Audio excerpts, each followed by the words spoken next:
Penyerapan beras petani di tahun 2024 ini terus dilakukan Bulog Pare Sulawesi Selatan. Misalnya, penyerapan beras dilakukan sejak awal 2024 dan hingga April lalu sudah mencapai 12.000 ton.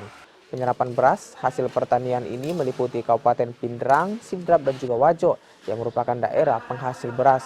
Harga beli beras petani juga kini naik dari 9.950 per kilogram menjadi 11.000 per kilogram.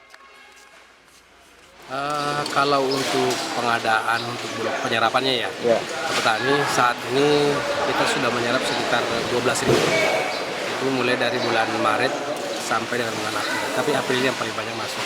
Ada sekitar 11.000-an masuk. Nah, bulan April ini sampai pertengahan bulan sekarang ini sudah 12.000.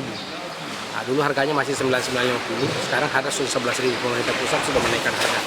Itu di tingkat mana Pak? Itu sudah di gudang Bulog. Oh,